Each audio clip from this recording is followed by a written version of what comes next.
ಕಡಿಮೆ ಅವಧಿಯಲ್ಲಿ ಆದಾಯ ನೀಡುವ ತರಕಾರಿ ಕೃಷಿಯು ಸಣ್ಣ ಮತ್ತು ಮಧ್ಯಮ ರೈತರಿಗೆ ಹೆಚ್ಚು ಲಾಭದಾಯಕವಾಗಿರ್ತದೆ. ತರಕಾರಿ ಕೃಷಿಯನ್ನ ಮಾಡಿಕೊಂಡಿರುವ ಬೇಳದ ಸುಭಾಷ್ ಹಾಗೂ ರೇಣುಕಾ ಅವರು ಇವತ್ತು ನಮ್ಮ ಜೊತೆಗಿದ್ದಾರೆ. ಅವರು ತಮ್ಮ ತರಕಾರಿ ಕೃಷಿ ಅನುಭವವನ್ನ ನಮ್ಮ ಕೇಳುಗರಿಗಾಗಿ ಹಂಚಿಕೊಳ್ಳಲಿಕ್ಕಿದ್ದಾರೆ. ನಮಸ್ಕಾರ ಸರ್. ನಮಸ್ತೆ. ಈಗ ತರಕಾರಿ ಕೃಷಿ ನೀವು ಹೇಗೆ ಪ್ರಾರಂಭ ಮಾಡಿದ್ರಿ? ಇದರ ಬಗ್ಗೆ ನಿಮಗೆ ಒಲವು ಮೂಡಲಿಕ್ಕೆ ಏನು ಕಾರಣ? ನಮ್ಮ ನೆರೆಕರೆಯವರೆಲ್ಲ ತರಕಾರಿ ಮಾಡಿಕೊಂಡೇ ಇದ್ದರು. ನಾವು ಮುಂಚಿನದಲ್ಲೇ ತರಕಾರಿ ಮಾಡುವವರೇ, ತಂದೆಯ ಕಾಲದಿಂದಲೇ. ಹಾಗಂದರೆ ಆಟ ಟೈಮಲ್ಲೆಲ್ಲ ಮಾರುವುದಿಲ್ಲ ಅಂಗಡಿಗೆಲ್ಲ, ಮನೆ ಖರ್ಚಿಗೆ. ಈಗ ಅಂದರೆ ಎಲ್ಲ ಅಂಗಡಿಯಲ್ಲಿ ತರಕಾರಿ ಎಷ್ಟು ಇದ್ದರೂ ತಗೊಳ್ತಾರೆ. ಹಾಗೆ ಇದನ್ನು ನೋಡಿ ಶುರು ಮಾಡಿದ್ದು. ಎಷ್ಟು ಜಾಗದಲ್ಲಿ ನೀವು ಮಾಡ್ತೀರಿ ತರಕಾರಿ? ಸಾಧಾರಣ 20 ಸೆಂಟ್ಸ್ ಸ್ಥಳದಲ್ಲಿ ಮಾಡ್ತೇನೆ. ನಾವು ಮಾಡೋದು ಬಸಳೆ, ಬೆಂಡೆ, ಅಳಸಂಡೆ ಎಲ್ಲ. ನೀವು ಯಾವ ಯಾವ ತರಕಾರಿಗಳನ್ನ ಮಾಡ್ತೀರಿ? ನಾವು ಬೆಂಡೆಕಾಯಿ, ಬಸಳೆ, ಅಳಸಂಡೆ, ಹೀರೆಕಾಯಿ, ಸೂರೆಕಾಯಿ ಎಲ್ಲ ಮಾಡ್ತೀವಿ. ಈಗ ಬಳ್ಳಿ ತರಕಾರಿಗಳಿಗೆ ಬಂದರೆ ನೀವು ಯಾವ ರೀತಿ ಮಾಡುವಂಥದ್ದು? ಅಂದರೆ ಋತುವಿಗೆ ಅನುಗುಣವಾಗಿ ಮಾಡುವಂಥದ್ದು ಅಲ್ಲ ಒಂದು ಸಲ ಆ ಥರ ಏನಾದರೂ ಮಾಡೋದು? ನಾವು ಸಾಧಾರಣ ಮಳೆಕಾಲದ ಬೇಸಿಗೆ ಕಾಲದಲ್ಲಿ ಮಾಡುವುದು. ಚಳಿಗಾಲದ ಟೈಮೇ ಅದು ಸಾಧಾರಣ ಇರ್ತದೆ. ಬೇಸಿಗೆ ಚಳಿಗಾಲದವರೆಗೆ ಬಸಳೆ ಎಲ್ಲ. ಬಸಳೆ ಒಂದು 6 ತಿಂಗಳು ಇರ್ತದೆ ಒಳ್ಳೆ ಉತ್ತಮ ರೀತಿಯಲ್ಲಿ. ಈಗ ಬಳ್ಳಿ ತರಕಾರಿಗಳಿಗೆ ಬಂದರೆ ನೀವು ಅದು ಮೊದಲಿಗೆ ಅದು ಬೀಜಗಳನ್ನೆಲ್ಲ ಎಲ್ಲಿಂದ ಸಂಗ್ರಹಿಸೋದು? ನಾವು ಸ್ವಂತವೇ ಇಡುವುದು ಬೀಜ. ಬೆಂಡೆಕಾಯಿ, ಅಳಸಂಡೆ ಅದೆಲ್ಲ. ಬಸಳೆ ಅಂದರೆ ಹೊರಗಡೆಯಿಂದ ತರುವುದು ನೆಡಲಿಕ್ಕೆ. ಸೋರೆಕಾಯಿ ಎಲ್ಲ ಮಾಡುವಾಗ ನೀವು ಬಳ್ಳಿಯನ್ನು ಯಾವ ರೀತಿ, ಅಂದರೆ ಬೀಜ ಹಾಕಿ ಸಾಲು ಮಾಡಿ ಹಾಕುವಂಥದ್ದ, ಬೀಜಗಳನ್ನು ಅಥವಾ ಗಿಡ ಮಾಡಿ ಆಮೇಲೆ ನೆಡುವಂಥ? ನಾವು ಸಾಲು ಮಾಡಿ ಬೀಜ ಹಾಕಿ ಮಾಡುವುದು. ಸೂರೆಕಾಯಿ, ಹೀರೆಕಾಯಿ ಎಲ್ಲ. ಈಗ ಚಪ್ಪರ ಏನಾದರೂ ಹಾಕ್ಕೊಳ್ತೀರಾ ಅದಕ್ಕೆ? ಉದ್ದ ಬಂದ ಹೀರೆಕಾಯಿಗೆಲ್ಲ ಚಪ್ಪರ ಆಗ್ತದೆ. ಸೂರೆಕಾಯಿ ಅದಕ್ಕೆ ಚಪ್ಪರ ಹಾಕುದಿಲ್ಲ, ಅದು ನೆಲದಲ್ಲಿ ಬಿಟ್ಟರೆ ಹೋಗ್ತದೆ. ಬೆಂಡೆ ಕೃಷಿ ಮಾಡ್ತೀರಿ ಅಂತ ಹೇಳಿದ್ರಿ. ಬೆಂಡೆ ಕೃಷಿ ಈಗ ವರ್ಷ ಪೂರ್ತಿ ಮಾಡ್ತೀರಾ? ಎಷ್ಟು ಗಿಡ ಇದೆ ನಿಮ್ಮ? ಬೆಂಡೆಕಾಯಿ ಸಾಧಾರಣ ಡಿಸೆಂಬರ್ ನಂತರ ಮಾಡೋದು.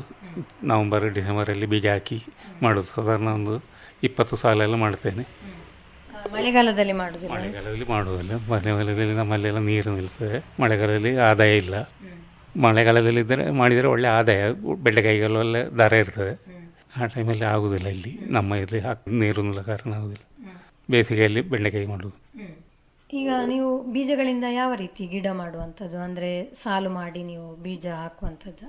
ನಾವು ಸಾಲು ಮಾಡಿ ಬೀಜ ಹಾಕುವುದು. ಮೊಳಕೆ ಬರಿಸಿ ಬೀಜ ಹಾಕುವುದು. ನೀರಲ್ಲಿ ನೆನೆಸಿ ಮೊಳಕೆ ಬರಿಸಿ ಸಾಲು ಮಾಡಿ ಹಾಕುವುದು. ಅದರಲ್ಲಿ ಅಂದರೆ ಯಾವ ಥರ? ಅಂದರೆ ಒಂದು ದಿವಸ ನೆನೆಸಬೇಕಾ?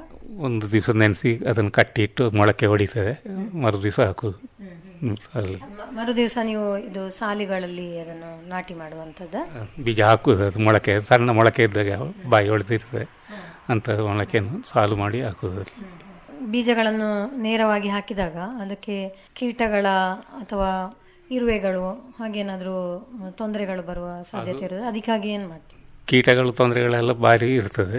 ಇರುವೆಗಳದ್ದು ಉಪದ್ರ ಜಾಸ್ತಿ. ಅದಕ್ಕೆ ಸಾಧಾರಣ ನಾವು ಕುಮ್ಮೈ ಹಾಕೋದು. ಕುಮ್ಮೈ ಹಾಕಿದರೆ ಅಷ್ಟು ಬರುವುದಿಲ್ಲ. ಮಣ್ಣಿಗೆ ಹಾಕ್ತೀರಾ? ಮಣ್ಣಿಗೆ ಹಾಕಿ ಬೀಜ ಹಾಕೋದು. ಆಗ ಇರುವೆಗಳು ಉಪದ್ರ ಸ್ವಲ್ಪ ಕಡಿಮೆ ಆಗ್ತದೆ. ಇಲ್ಲದ್ರೆ ಇರುವೆಗಳು ಕೊಂಡೋಗ್ತದೆ. ಇಲ್ಲದ್ರೆ ಗ್ಯಾಮೆಸನ್ನು ಹಾಕೋದು. ಬೀಜ ಹಾಕಿದ ಮೇಲೆ ಎಷ್ಟು ದಿವಸ ಬೇಕಾಗ್ತದೆ ಅಂದರೆ ಗಿಡ ಬರಲಿಕ್ಕೆ? ಬೀಜ ಹಾಕಿ ಒಂದು 5 ದಿವಸದಲ್ಲಿ ಅದು ಬರ್ತದೆ ಗಿಡ. ಮತ್ತು ಗಿಡ ಬಂದ ಮೇಲೆ ಎಷ್ಟು ದಿವಸ ಆದಮೇಲೆ ಅದಕ್ಕೆ ಗೊಬ್ಬರ ಕೊಡುವಂಥದ್ದು? ಗಿಡ ಬಂದು ಒಂದು 10 ದಿವಸದಲ್ಲಿ ಗೊಬ್ಬರ ಕೊಡ್ಬೋದು. ಅದಕ್ಕೆ ನಮ್ಮ ಸಾವಯವ ಗೊಬ್ಬರವೇ ಕೊಡಬೇಕು. ಅದಕ್ಕೆ ಹಟ್ಟಿ ಗೊಬ್ಬರ? ಹಟ್ಟಿ ಗೊಬ್ಬರ ನಂತರ ಸ್ವಲ್ಪ ದೊಡ್ಡದಾದ ಮೇಲೆ. ಬೇರೆ ಏನು ಕೊಡ್ತೀವಿ? ಬೇರೆ ನೆಲಕಡಲೆ ಹಿಂಡಿಯ ನೀರೇ ಒಯ್ಯುವುದು. ಗಿಡ ಮೇಲೆ ಬಂದ ತಕ್ಷಣ ನೆಲಕಡಲೆ ಹಿಂಡಿಯ ನೀರು ಕೊಡುವುದು. ಕೈಬೇವಿನ ಹಿಂಡಿಯ ನೀರು ಎಲ್ಲ ಹಾಕಿ ಕೊಡುವುದು. ಸಾಧಾರಣ ರೋಗ ಬರುವುದಿಲ್ಲ. ಹಾಗೆ ರೋಗ ಬರದಂತೆ ಕೂಡ ಅದು ತಡೆಗಟ್ತದೆ. ಕೈಬೇವಿನ ಹಿಂಡಿ ರೋಗ ಬರದಾಗೆ ತಡೆಯುತ್ತದೆ. ಕೈಬೇವಿನ ಹಿಂಡಿ ಒಳ್ಳೆಯದು ನೀರು ಮಾಡಿ ಹಾಕಿ. ಆಮೇಲೆ ನೀರಿನ ಬಳಕೆ ಎಲ್ಲ ಯಾವ ರೀತಿ ಮಾಡುವಂಥದ್ದು? ದಿನಕ್ಕೆ 2 ಸಾರಿ ಏನಾದರೂ ನೀರು ಕೊಡಬೇಕಾಗ್ತದೆ? ನೀರಿನ ಬಳಕೆ ಅಷ್ಟು ಸಣ್ಣ ಗಿಡ ಸಸಿ ಇರುವಾಗ ಸ್ವಲ್ಪ ಹದ ಮಟ್ಟಿಗೆ ಕೊಡಬೇಕು.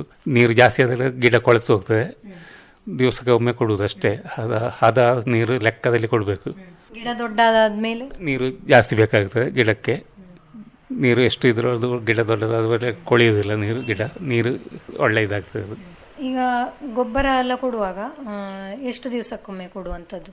ಫಸ್ಟಿಗೆ ಅದಕ್ಕೆ ಅದು ಸಣ್ಣ ಸಸಿ ಇರುವಾಗ ಒಮ್ಮೆ ಕೊಟ್ಟರೆ, ಮತ್ತೆ ಸ್ವಲ್ಪ ದೊಡ್ಡ ಒಂದು 4-5 ಎಲೆ ಆದಾಗ ಒಂದು ಸ್ವಲ್ಪ ಮಣ್ಣು ಅದರ ಬುಡಕ್ಕೆ ಕಡ್ದು ಗೊಬ್ಬರ ಕೊಟ್ಟು ಹಾಕಬೇಕು. ಹಟ್ಟಿ ಗೊಬ್ಬರ ಇಟ್ಟು ಕಡ್ದು ಹಾಕೋದು. ಕಡ್ದು ಪುನಃ ಅದು ದೊಡ್ಡದಾಗ್ತದೆ. 1 ತಿಂಗಳು ಕಳೆದ ಮೇಲೆ ಒಂದು 5-6 ಎಲೆ ಬರ್ತದೆ. ಹಾಗೆ ಒಂದು 7-8 ದೊಡ್ಡ ಎಲೆ.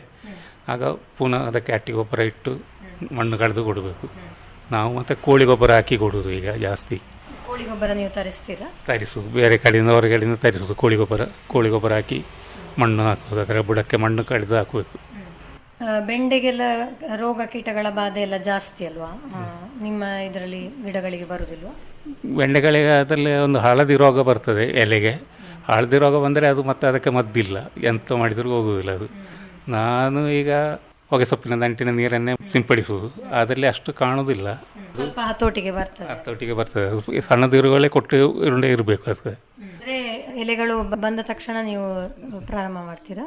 ಎಲೆಗಳು ಬಂದಾಗ ಸಣ್ಣ ಗಿಡಕ್ಕೆ ಕೊಡುವುದು, ಹಾಗಾಗಿ ಹುಳ ಉಪ್ಪಟ ಏನು ಇರುವುದಿಲ್ಲ. ಹಾಗೆ ಮತ್ತೆ ಕೊಡ್ತಾ ಇರ್ಬೇಕಾ? ಅಂದ್ರೆ ಸಾಧಾರಣ ಬೆಂಡೆಕಾಯಿ ಹಿಡಿದ ಮೇಲೆ ಮತ್ತೆ ಇಲ್ಲ, ಕೊಡುವುದಿಲ್ಲ. ಸಣ್ಣ ಸಸಿ ರೋಗ ಮಾತ್ರ ಕೊಡುವುದು. ಫಸಲಿಗೆ ಬಂದ ಮೇಲೆ ಅದಕ್ಕೆ ಏನು ಮದ್ದು ಬಿಡ್ಲಿಕ್ಕಿಲ್ಲ, ಅದೆಲ್ಲ ತಿನ್ನೋ ವಸ್ತು ಆದ ಕಾರಣ.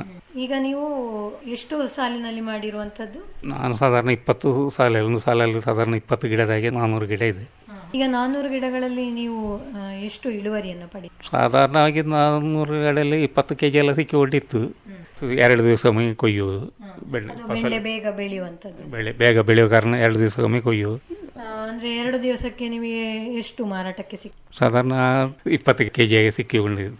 ದರ ಎಲ್ಲ ಯಾವ ರೀತಿ? ಅಂದ್ರೆ ನೀವು ಇಲ್ಲಿ ಸ್ಥಳೀಯ ಮಾರುಕಟ್ಟೆಗಳಿಗೆ ಕೊಡುವಂಥದ್ದು? ನಾವು ಸ್ಥಳೀಯ ಮಾರುಕಟ್ಟೆಗೆ ಕೊಡುವುದು. ಅದಕ್ಕೆ ದರ ಅಂದರೆ ಸೀಸನಲ್ಲಿ ಒಳ್ಳೆ ಇದರಲ್ಲಿ ಫಸ್ಟಿಗೆ ಆದರೆ ಒಳ್ಳೆ ರೇಟ್ ಸಿಗ್ತದೆ. ಮತ್ತು ಎಲ್ಲ ಕಡೆ ತರಕಾರಿ ಬಂದರೆ ರೇಟ್ ಕಡಿಮೆ ಆಗ್ತದೆ. ಆದರೂ 50-60 ರೂಪಾಯಿ ಸಿಗ್ತದೆ kgಗೆ. ನೀವು ಮತ್ತೆ ಮುಂದಿನ ಬೆಳೆಗೆ ಬೇಕಾದರೆ ನೀವು ಬೀಜಗಳನ್ನು ಸಂಗ್ರಹಿಸಿಡುವಂಥದ್ದು ಯಾವ ರೀತಿ? ನಾವು ಅದರಲ್ಲಿ ಬೆಂಡೆಕಾಯಿಯಲ್ಲಿ ಉತ್ತಮ ಒಳ್ಳೆ ನೋಡಿ ನಾವು ಸೆಲೆಕ್ಟ್ ಮಾಡಿ ಬೆಂಡೆಕಾಯಿ ಇಡುವುದು ಬೀಜಕ್ಕೆ ಬರುವ ವರ್ಷಕ್ಕೆ ಬೇಕಾಗಿ. ಅದರಿಂದಲೇ ಬೀಜ ತೆಗೆದು ಇಡುವುದು. ಅದೆಲ್ಲ ನನ್ನ ಮಿಸ್ಸಸ್ ಎಲ್ಲ ತೆಗೆಯುವುದು. ತರಕಾರಿ ಕೃಷಿಯಲ್ಲಿ ಸುಭಾಷ್ ಅವರಿಗೆ ಸಹಾಯ ಮಾಡುವ ಅವರ ಧರ್ಮಪತ್ನಿಯವರಿದ್ದಾರೆ, ರೇಣುಕಾ ಅವರು. ಅವರನ್ನು ನಾವು ಈಗ ಸ್ವಲ್ಪ ಮಾತನಾಡಿಸೋಣ. ಮೇಡಮ್, ನಿಮಗೆ ಸ್ವಾಗತ ಕಾರ್ಯಕ್ರಮಕ್ಕೆ. ನಮಸ್ತೆ. ಹೇಳಿ ಮೇಡಮ್, ನೀವು ಯಾವ ರೀತಿ ತರಕಾರಿ ಕೃಷಿಯಲ್ಲಿ, ಬೆಂಡೆ ಕೃಷಿಯಲ್ಲೆಲ್ಲ ನೀವು ನಿಮ್ಮ ಪತಿಗೆ ಸಹಾಯ ಮಾಡ್ತೀರಿ?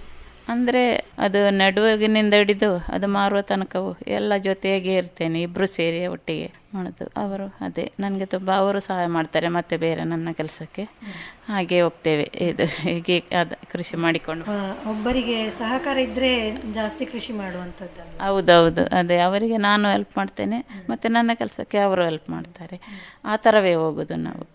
ಈಗ ಬೆಂಡೆ ಕೃಷಿ ಎಲ್ಲ ಮಾಡುವಾಗ ನೀವು ಅದು ಬೀಜಗಳನ್ನೆಲ್ಲ ಯಾವ ರೀತಿ ತೆಗೆದಿಡುವಂಥದ್ದು? ಅಂದರೆ ಅದು ಒಳ್ಳೆ ಒಳ್ಳೆ ಬೆಂಡೆಕಾಯಿ ನೋಡಿ ನಾವು ಮಾರಾಟಕ್ಕೆ ತಗೊಳ್ಳೋದಿಲ್ಲ, ಮುಂದಿನ ವರ್ಷಕ್ಕೆ ಬೀಜಕ್ಕೆ ಆಗ್ತದೆ ಅಂತೇಳಿ ಇಡ್ತೇವೆ.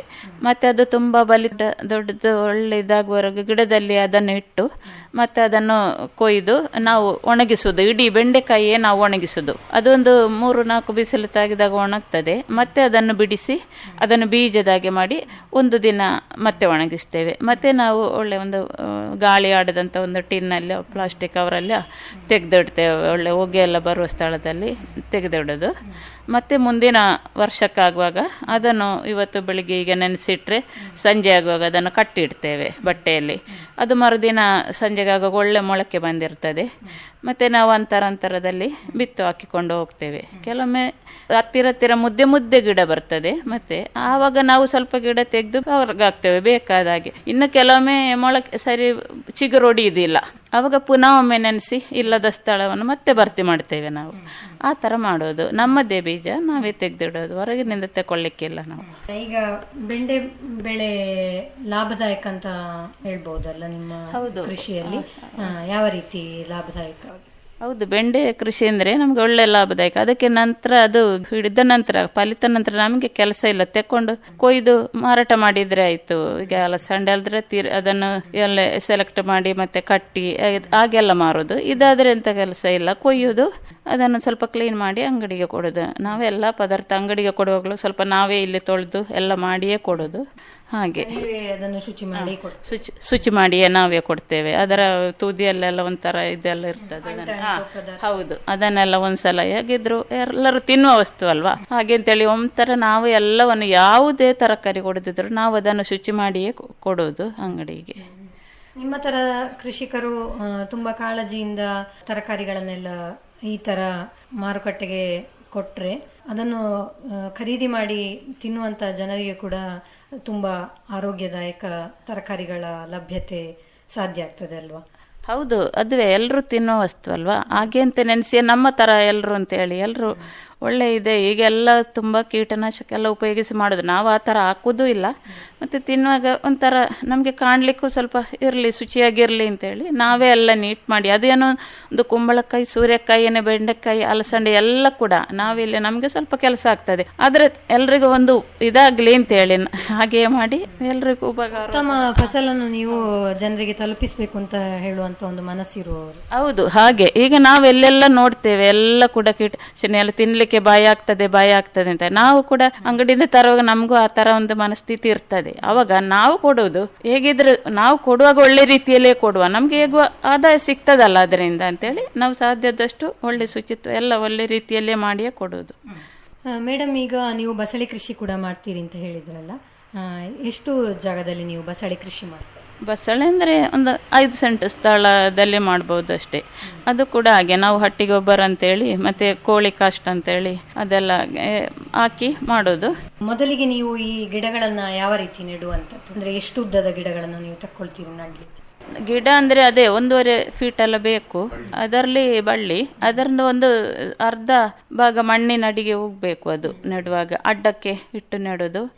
ಹಾಗೆ ಅದೊಂದು ಆಚೆ ಬದಿ ಈಚೆ ಬದಿ ಅಂತ 2 ಸೈಡಲ್ಲಿ ಇಟ್ಟು ನೆಟ್ಟರು ಆಗ್ತದೆ. ಒಂದೇ ಬದಿಗೆ ಅಡ್ಡದಲ್ಲಿ ಇಟ್ಟು ಒಂದೊಂದೇ ಗಿಡ ನೆಟ್ಟು ಹೋಗ್ಕೊಂಡ್ರು ಆಗ್ತದೆ. ಅದು ಯಾವ ರೀತಿ ಮಾಡಿದ್ರು ಆಗ್ತದೆ, ಆ ಥರವಾಗಿ ನೆಡೋದು.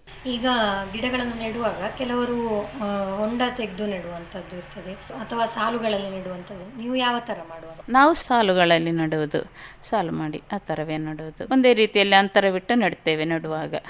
ಈಗ ನೀವು ಮೊದಲಿಗೆ ಗಿಡಗಳನ್ನೆಲ್ಲ ಎಲ್ಲಿಂದ ತಂದ್ರಿ? ಅಂದ್ರೆ ಬೀಜಗಳಿಂದ ಗಿಡ ಮಾಡಿದ್ರ ಅಥವಾ ಹೊರಗಿಂದ ತಂದ್ರ? ಬಸಳೆದು ಮಾತ್ರ ಹೊರಗಡೆಯಿಂದ ತಕೊಳ್ಳೋದು. ಮತ್ತೆ ನಾವು ಬೆಂಡೆ, ಅಲಸಂಡೆ, ಮತ್ತೆ ಇದೆ ಸೂರ್ಯಕಾಯಿ ಮಾಡ್ತೇವೆ, ಹಾಗಲಕಾಯಿ ಮಾಡ್ತೇವೆ, ಹೀರೆಕಾಯಿ. ಅದಕ್ಕೆಲ್ಲ ನಿಮ್ಮ ಮನೆಯಲ್ಲಿ ಬೆಳೆದ ಬೀಜಗಳನ್ನೇ ನೀವು ಆಯ್ಕೆ ಮಾಡ್ಕೊಳ್ತೀರಿ? ಅದಕ್ಕೆಲ್ಲ 1 ವರ್ಷ ಇದ್ದ ಬೀಜವನ್ನೇ ಮರು ವರ್ಷಕ್ಕೆ ತೆಗೆದಿಡೋದು, ಮತ್ತೆ ಮಾಡೋದು. ಅದು ಒಂದೇ ವರ್ಷಕ್ಕೆ, ನಮಗೆ ನೆಕ್ಸ್ಟ್ ವರ್ಷಕ್ಕೆ ಅದು ಆಗುದಿಲ್ಲ. ಆ ವರ್ಷದ ಬೀಜವೇ ಮತ್ತೆ ತೆಗೆದಿಡ್ಬೇಕಾಗ್ತದೆ. ಈಗ ಮೊದಲಿಗೆ ನೀವು ಬಸಳೆಯನ್ನೆಲ್ಲ ನೆಡುವಾಗ ಮಣ್ಣಿನ ಸಿದ್ಧತೆ ಎಲ್ಲ ಯಾವ ರೀತಿ ಮಾಡುವಂತ? ಮಣ್ಣು ಅಂದರೆ ನಾವು ಮೊದಲು ಹೊಂಡ ತೆಗೆದು ಇದು ಸಾಲು ಮಾಡಿ ಅದಕ್ಕೆ ನಾವು ಇದು ಎಲೆಗಳನ್ನೆಲ್ಲ ಒತ್ತಿಸ್ತೇವೆ, ಬೂದಿ ಮಾಡ್ತೇವೆ. ಸ್ವಲ್ಪ ಅದರ ಒಳಗೆ ಎಲೆ ಎಲ್ಲ ಹಾಕಿ ಒತ್ತಿಸಿ ಬೂದಿ ಮಾಡ್ತೇವೆ. ಮತ್ತೆ ಕುಮ್ಮಾಯ ಉಂಟಲ್ಲ ಅದು ಹಾಕ್ತೇವೆ. ಬೂದಿ ನಮ್ಮ ಮನೆಯಲ್ಲಿ ಇದ್ದಿದ್ರು ಅದು ಎಲ್ಲ ಹಾಕಿ ಫಸ್ಟಿಗೆ ನೆಡುವುದು ನಾವು. ಮಣ್ಣು ಹುಳಿ ಸ್ವಲ್ಪ ಹೋಗ್ಲಿ ಅಂತೇಳಿ ಕುಮ್ಮಾಯ ಹಾಕಿದ್ರೆ ಒಳ್ಳೇದು ಅಂತೇಳಿ ಹಾಗೆ ಹಾಕುದು ನಾವು. ಈಗ ಒಮ್ಮೆ ನೀವು ಬಳ್ಳಿಗಳನ್ನು ನೆಟ್ಟಾದ ಮೇಲೆ, ಅಂದ್ರೆ ನೀವು ಸಾಲುಗಳಲ್ಲಿ ನೆಡ್ತೀರಿ ಅಂತ ಹೇಳಿದಲ್ಲ, ಬಳ್ಳಿಗಳು ಮೇಲೆ ಬಂದಾಗ ಅದಕ್ಕೆ ಆಧಾರವಾಗಿ ಏನು ಚಪ್ಪರ ಹಾಕ್ತೀರಾ? ಚಪ್ಪರ ಹಾಕ್ತೇವೆ. ಫಸ್ಟ್ ನೆಟ್ಟ ಕೂಡಲೇ ಅದಕ್ಕೊಂದು ಕೋಲು, ಅದಕ್ಕೊಂದು ಆಧಾರ ಅಂತೇಳಿ ಸ್ತಂಭ ಕೊಟ್ಟು ಕಟ್ಟಿ ಇಡೋದು ಹಗ್ಗದಲ್ಲಿ. ಮತ್ತೆ ಅದು ಮೇಲೆ ಹೋದ ಕೂಡಲೇ ಮೇಲೆ ಬರ್ತದೆ ಅಂತ ಆಗುವಾಗಲೇ ಚಪ್ಪರ ಹಾಕಿ ಕೊಡ್ತೇವೆ. ಆವಾಗ ಬೇಗನೆ ಹೋಗ್ತದೆ ಅದು ಚಪ್ಪರಕ್ಕೆ. ಚಪ್ಪರ ಹಾಕ್ಲಿಕ್ಕೆಲ್ಲ ಏನು ಬಳಕೆ ಮಾಡ್ತೀರಿ ನೀವು? ಅಂದ್ರೆ ಅದು ಅವ್ರ ಹಸ್ಬೆಂಡೇ ಇದು ಅದಕ್ಕೆ ಕೋಲು ಅದೆಲ್ಲ ಕಡ್ದು, ನಮ್ಮ ಇಲ್ಲಿ ಸ್ವಲ್ಪ ಕಾಡೆಲ್ಲ ಇದೆ ಆಚೆ ಈಚೆ, ಬೇರೆ ಅಂತೇಳಿ ಉಪಯೋಗಿಸ್ತಿಲ್ಲ. ಅಲ್ಲಿಂದಲೇ ನಮಗೆ ಬೇಕಾದಾಗೆ ಒಂದು ಚಪ್ಪರ ಹಾಕೋ ಸಾಮಾನೆಲ್ಲ ನಾವೇ ಇಲ್ಲಿಂದಲೇ ತೆಕ್ಕೊಳ್ಳೋದು, ನಮ್ಮ ಹಿತ್ತಲಿನಲ್ಲಿ ಇರೋದೇ. ಈಗ ನೆಟ್ಟಾದ ಮೇಲೆ ಎಷ್ಟು ಸಮಯ ಆದ್ಮೇಲೆ ನೀವು ಗೊಬ್ಬರಗಳ ಬಳಕೆ ಮಾಡುವಂಥದ್ದು? ಯಾವ ಗೊಬ್ಬರವನ್ನು ಕೊಡ್ತೀರಿ? ಅಂದರೆ ಗೊಬ್ಬರ ಅಂದರೆ ಇದೆ ಕೋಳಿ ಕಾಷ್ಟ ಕೊಡೋದು, ಮತ್ತೆ ನಮ್ಮ ಹಟ್ಟಿ ಗೊಬ್ಬರ ಹಾಕ್ತೇವೆ. ಅದೆಲ್ಲ 1 ತಿಂಗಳು ಕಳೆದು ಸ್ವಲ್ಪ ಚೆನ್ನಾಗಿ ಮೇಲೆ ಬಂದ ಮೇಲೆ ಅದೆಲ್ಲ ಹಾಕ್ತೇವೆ, ಹಟ್ಟಿ ಗೊಬ್ಬರ ಹಾಕೋದು. ಫಸ್ಟಿಗೆ ಈ ನಾವು ಹಾಕಿದ ಬೂದಿ ಇದರಲ್ಲೇ ಒಳ್ಳೆ ಚೆನ್ನಾಗಿ ಬರ್ತದೆ ಅದು ಹಾಕಿದ್ರೆ ಒಳ್ಳೆ. ಮತ್ತೆ ನೀರು ಒಳ್ಳೆ ಚೆನ್ನಾಗಿ ಹಾಕ್ಬೇಕು. ಫಸ್ಟ್ ಎಲ್ಲ 2-3 ಹೊತ್ತು ನೀರು ಇಡ್ಬೇಕು. ಚಿಕ್ಕ ಗಿಡಕ್ಕೆ ಸ್ವಲ್ಪ ಸ್ವಲ್ಪ ಹಾಕ್ಬೇಕಾಗ್ತದೆ. ಮತ್ತೆ ಒಳ್ಳೆ ಚೆನ್ನಾದ ರೀತಿಯಲ್ಲಿ 1 ಹೊತ್ತಲ್ಲಿ ಸಂಜೆ ಟೈಮಲ್ಲಿ ಮಾತ್ರ ಹಿಡಿದ್ರೆ ಸಾಕಾಗ್ತದೆ. ನೆಲಕಡಲೆ ಹಿಂಡಿ ಮತ್ತೆ ಇದು ಕಹಿಬೈನ ಹಿಂಡಿ ಮತ್ತೆ ಸ್ವಲ್ಪ ಸೆಗಣಿ ಎಲ್ಲ ಹಾಕಿ ಹುಳಿ ಬೆರೆಸಿ ಒಂದು 3-4 ದಿನ ಇಡ್ತೇವೆ. ಮತ್ತೆ ಅದನ್ನು ಬುಡಕ್ಕೆ ಹಾಕಿದ್ರೆ ಚೆನ್ನಾಗಿ ಬರ್ತದೆ ಗಿಡ. ಅದಕ್ಕೆ ನೀರು ಸೇರಿಸುವಂತದ್ದು? ನೀರು ಸೇರಿಸಬೇಕು. ನೀರು ಸೇರಿಸಿ ಎಲ್ಲ ಇಡುದು. ಅದೊಂದು 2-3 ದಿನ ಒಮ್ಮೊಮ್ಮೆ 1 ಹೊತ್ತು ತಿರುಗಿಸಿ ಇಟ್ರೆ ಅದು ಹುಳಿ ಬರ್ತಾ ಇರ್ತದೆ. ಮತ್ತೆ ಸ್ವಲ್ಪ ಮೇಲೆ ಕೂಡ ಬರ್ತದೆ ಒಳ್ಳೆ ಹುಳಿ ಬಂದು. ಆ ಟೈಮಲ್ಲಿ ಮತ್ತೆ ಒಳಗೆ ತುಂಬಾ ನೀರು ಸೇರಿಸಿ ಒಂದು ಡ್ರಮ್ಮಲ್ಲಿ ಅರ್ಧಕ್ಕೆ ಮಾಡಿಟ್ರೆ ಮತ್ತೆ ಫುಲ್ ನೀರು ಡ್ರಮ್ ತುಂಬಿಸಿ ಮತ್ತೆ ಅದನ್ನೆಲ್ಲ ಗಿಡಗಳಿಗೆ ಹಾಕುವಂತದ್ದು. ಈಗ ಸಾಮಾನ್ಯವಾಗಿ ಬಸಳೆಗೆ ಯಾವ ರೀತಿಯ ರೋಗ ಎಲ್ಲ ಬರುವಂಥದ್ದು? ಬಸಳೆಗೆ ಹೆಚ್ಚಾಗಿ ಬರುವುದಂದ್ರೆ ಒಂದು ಹಳದಿ ರೋಗ ಬರ್ತದೆ, ಇನ್ನೊಂದು ತೂತಾಗಿ ದಂಟಿನಲ್ಲಿ ಒಂದು ರೋಗ ಬರ್ತದೆ, ಕಪ್ಪು ಕಪ್ಪು ಚುಕ್ಕೆ ತರಹ. ಅದು ನಾವಲ್ಲಿ ಕಟ್ ಮಾಡುವಾಗ ಚಿಕ್ಕ ಚಿಕ್ಕ ಹುಳಗಳೆಲ್ಲ ಕಾಣ್ತಿರ್ತವೆ. ಅದೇ ನಾವು ಆ ತರ ಕಂಡ್ರೆ ಮತ್ತೆ ಆ ಗೆಲ್ಲೆ ತೆಗೆದು ಬಿಸಾಡುದು, ಅದಂದ್ರೆ ಇಡೀ ಪಸರಿಸ್ತದೆ ಆ ಒಂದು ರೋಗ. ಮತ್ತೆ ಹಳದಿ ರೋಗ ಬಂದ್ರೆ ಅಂದ್ರೆ ನಾವು ಕಲ್ಲುಪ್ಪು ಹಾಕ್ತೇವೆ, ಹೆಚ್ಚಿನದಾಗಿ ಸ್ವಲ್ಪ ಅದು ಹತೋಟಿಗೆ ಬರ್ತದೆ. ಮತ್ತು ಕೂಡ ಅದಕ್ಕೆ ಬೇರೆ ಮದ್ದು ಅಂತೇಳಿ ಎಲ್ಲಿ ಸಿಕ್ಲಿಲ್ಲ ನಮ್ಗೆ ಆ ತರದ್ದು. ಅಂದ್ರೆ ಈಗ ಉಪ್ಪು ಹಾಕುವಂಥದ್ದು ಕ್ರಮ ಹೇಗೆ, ಅದು ಹೇಗೆ ಹಾಕುವಂಥದ್ದು? ಉಪ್ಪು ಅಂದ್ರೆ ಒಳ್ಳೆ ಉಪ್ಪು ಹಾಕ್ಬೇಕು. ಈಗ 1 kg ಒಂದು ಕಲ್ಲುಪ್ಪು ಹಾಕೋದು ಉಡಿಯಲ್ಲ, ಅಂದ್ರೆ ಅದು ಒಂದು ಲೈನಿಗೆ 1-2 ಪ್ಯಾಕೆಟ್ ಉಪ್ಪಾದ್ರೂ ಬೇಕಾಗ್ತದೆ ನಮ್ಮ ಒಂದು ಲೈನಿಗೆ ಒಂದು. ಆ ತರವೇ ಹಾಕೋದು. ಬೇಕಾದ ಸ್ವಲ್ಪ ಹೆಚ್ಚಿನ ರೀತಿಯಲ್ಲಿ ಹಾಕ್ತೇವೆ. ಗಿಡದಿಂದ ಸ್ವಲ್ಪ ದೂರದಲ್ಲಿ ಹಾಕುವಂಥದ್ದು, ಸ್ವಲ್ಪ ಬುಡಕ್ಕೆ ತಾಗಬಾರ್ದು ಅಂತೇಳಿ ಮತ್ತೆ ಹಾಗೆ ಹಾಕ್ತೇವೆ ನಾವು. ಅದನ್ನು ಬುಡಕ್ಕೆ ಮಾತ್ರ ತಾಗಿಸುವುದಿಲ್ಲ ಅಷ್ಟು. ಆ ತರ. ನೀವು ಬಸಳೆಯನ್ನೆಲ್ಲ ಮಾರಾಟಕ್ಕಾಗಿ ಯಾವ ರೀತಿ ಕೊಯ್ಯುವ ವಿಧಾನ ಅಲ್ಲ? ಅದಂದ್ರೆ ನಮ್ಗೆ ಅದು ಕೆಲವರು ಅಂಗಡಿಯವರು ನಮ್ಮಲ್ಲಿ ಆರ್ಡರ್ ಫಸ್ಟ್ ಹೇಳಿರ್ತಾರೆ, ನಮ್ಗೆ ಇಷ್ಟು ಕೆಜಿ ಬೇಕು, ಇಷ್ಟು ಕೆಜಿ. ಅವರು ಹೇಳಿದ ತರದಲ್ಲಿ ನಾವು ಒಳ್ಳೆ ಬಲಿತ ದಂಟು ತೆಗೆದು ಕೊಯ್ದು ಕೊಟ್ಟಿರ್ತೇವೆ. ಆ ತರವೇ. ಮತ್ತೆ ಇಂಥ ಟೈಮಲ್ಲಿ ಇದ್ದಿಲ್ಲ, ನಮ್ಗೆ ಬೆಳೆದಾಗೆ ಬಲಿತಾಗೆ ನಾವು ಕಟ್ ಮಾಡಿ ಕೊಡೋದು ಆ ತರ. ಈಗ ಯಶಸ್ವಿಯಾಗಿ ನೀವು ಬಸಳೆ ಕೃಷಿಯನ್ನ ಮಾಡ್ತಾ ಇದ್ದೀರಿ. ಬಸಳೆ ಕೃಷಿ ಮಾಡುವವರಿಗೆ ಏನು ಮಾಹಿತಿ ಕೊಡ್ಲಿಕ್ಕೆ ನೀವು ಇಷ್ಟಪಡ್ತೀರಿ? ಅಂದ್ರೆ ಬಸಳೆ ಕೃಷಿ, ಈ ಬೆಂಡೆ ಕೃಷಿ ಎಲ್ಲ ಕೂಡ ಲಾಭವೇ ನಾವು ಮಾಡೋ ತರದಲ್ಲಿ. ನಮ್ಮ ಮಾಧ್ಯಮ ವರ್ಗದವರಿಗೆ ಅದೊಂದು ಕಸುಬೆ, ಒಳ್ಳೆ ಆದಾಯ ತರುವಂತದ್ದು. ಮತ್ತೆ ನಾನು ಹೇಳುವುದಂದ್ರೆ ಯಾರಾದ್ರೂ ಎಂತ ಕೃಷಿ ಮಾಡುದಿದ್ರು ಸ್ವಲ್ಪ ನೀಟಾಗಿ ಶುಚಿಯಾಗಿ, ಅಂದ್ರೆ ಮನುಷ್ಯರೆಲ್ಲರೂ ನಂಬಿಕೆ ಇಟ್ಟು ತಿನ್ಬೇಕು. ಎಲ್ರು ನಾವು ನಮ್ಮ ಮನೆ ತರವೇ, ನಮ್ಮ ಮನೆಯವರು ತಿನ್ನೋ ತರವೇ ಅಂತ ನೆನೆಸಿ ಕೊಡ್ಬೇಕು ಮಾಡಿ. ಯಾವುದು ಹೊರಗಿಂದ ಇಂಥ ಕೀಟನಾಶಕ, ರಾಸಾಯನಿಕ ಇಂಥದೆಲ್ಲ ಉಪಯೋಗಿಸಬಾರ್ದು ಅಂತ ನನ್ನ ಅನಿಸಿಕೆ. ಸಿಕ್ಕಿದಷ್ಟು ಸಿಗ್ಲಿ ಅಂತೇಳಿ, ಎಂತ ಎಲ್ಲ ಸಿಗ್ಬೇಕು ಇನ್ನೊಬ್ರು ತಿನ್ನೋದು ಅಂತ ನೆನೆಸಿ ಇದ್ದದೆಲ್ಲ ಹಾಕಿ ಹಣದ ಆಸೆಗಾಗಿ ಮಾಡುವ ಹಾಗೆ ಮಾಡಬಾರ್ದು ಅಂತೇಳಿ, ಎಲ್ಲರೂ ನಮ್ಮ ಮಕ್ಕಳ ತರವೇ, ನಮ್ಮ ಮನೆಯವರ ತರವೇ ತಿನ್ನುವುದಲ್ಲ ಅಂತ ಜೈವಿಕವಾಗಿ ಗೊಬ್ಬರ ಎಲ್ಲ ಉಪಯೋಗಿಸಿ ಮಾಡಿ ಕೊಡ್ಬೇಕು ಅಂತ. ಅದೇ ನನ್ನ ಅನಿಸಿಕೆ. ನಾವು ಆ ತರವೇ ಮಾಡ್ತೇವೆ.